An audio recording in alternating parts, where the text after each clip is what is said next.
What's it take to sell an estate in the wintertime? Stick around and find out.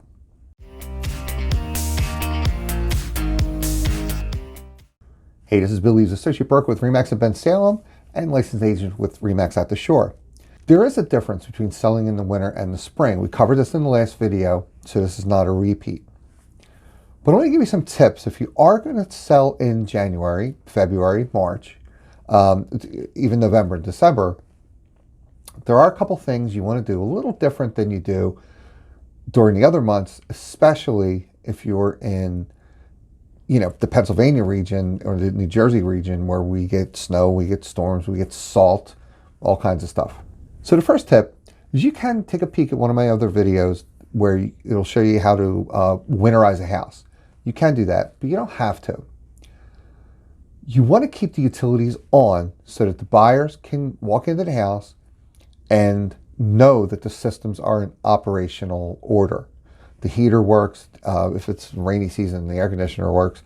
All the systems work. There's no visible plumbing leaks, things like that. The better the house, the more money you get.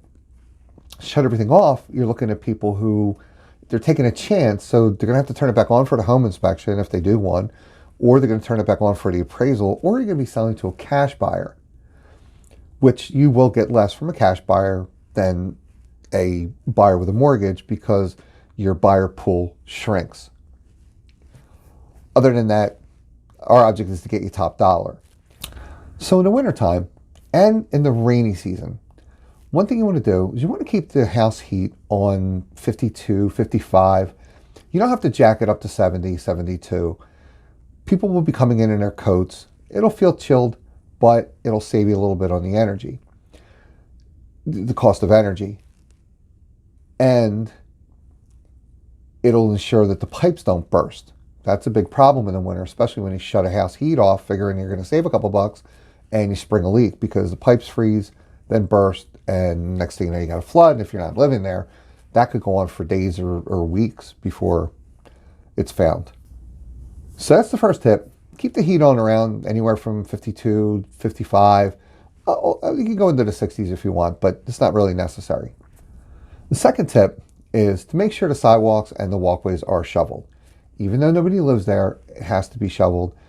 If you're hiring a realtor and you're not local, I'm sure they can find somebody to take care of it for you. For a fee, of course, but there are companies that do that reliably. Now, it's pretty common for the streets to be salted around here. So people are going to get out of their car, they're going to walk through the salt, they're going to walk up the walkway, possibly through more salt, and they're going to walk into the house. Now, this next step applies for rainy season too. Also, at places like Home Depot, Lowe's, Home Goods, they have relatively inexpensive runners that you could put in the entry so that people have a place to go in and wipe their feet. Yes, you can put booties out. Home Depot sells booties. They come in a box, they're blue, put them on their shoes. But not everybody does that. Not everybody has the time or just don't care enough to sit down, put the booties on, and then walk through the house. So you got to protect your asset. The best way to do that are those runners. Some people get the plastic ones. The problem with the plastic ones is that if the snow and salt and everything, they don't have a place to wipe their feet. They're just going to keep walking on the plastic, and eventually, as the snow melts, they're going to be carrying up that stuff all over the house. So I find that the carpet ones are best. Depending on the setup of your entryway, you get one big one or a couple that are runners, and that'll kind of help, keep the floors clean, keep salt out of there, and keep people from destroying whatever's left of the carpets. Now, if you're not going to be there for a while, another thing you may want to do is semi-winterize the toilets. People will come in and use the toilets. They will come in, if the water's off, which I've had some people do, and it's not properly winterized, people will use those toilets. And they'll walk out of the house because they can't flush, and they just walk out. It happens. Unfortunately, the only thing we could do to try to prevent it is we could take antifreeze. It's called RV antifreeze or camper antifreeze. It's not the antifreeze you put in your car. Don't do that. You pour it into your toilet bowl, and you want to cover the bowl with like a saran wrap type of wrapping paper, plastic wrapping paper, not paper, but plastic saran wrap. That'll keep the water from dissipating so the gases don't come out. That's number one. Number two, it'll also stop people from using the bathroom. So if you do shut the water off, do that. But if you keep the water on, do that anyway, so that you don't wind up with a mess that you really don't want. So another thing in the wintertime and in inclement weather, when people look at houses, they tend to go out the back door and come back in the back door. I've seen a house after people walking around the yard and all that kind of stuff. Now, I tell my buyers, let's go see the back at the end. We'll go around the house. That way we don't have to come back in the house, track all that through. Because a lot of people are really good about putting mats at their front door, but then they forget about the back door. Same thing down at the garage. If you have a detached garage, you're not going to really worry about it. But if it's attached, you have people walking in and out of the garage. They could walk outside and then come back in through, again, the interior door to the garage or the back door. So if you're going to put runners and things like that down, put them down by the back door also. Give people a place to wipe their feet. They usually will. But make it big enough because you're going to have 10 or 20 people wiping their feet. You have usually about 3 people to a showing. 2 buyers and an agent is a typical amount of people for a showing. 5 showings a day, you can do the math. And even in the winter, it's still busy. So runners at the front door, runners at the back door, give people a place to wipe their feet. Don't expect them to put the booties on again. Most of them are just not going to do it.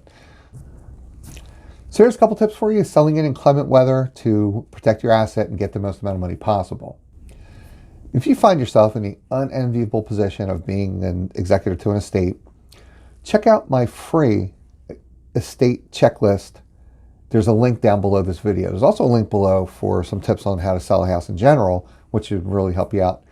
They're free, no obligation. Just thank you for watching this today. And please like and subscribe.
Hey, if you haven't heard of the estate and you're a little confused, check out my video below where you can get an executor's checklist. It can really help you out a lot. It's free, no obligation, all yours.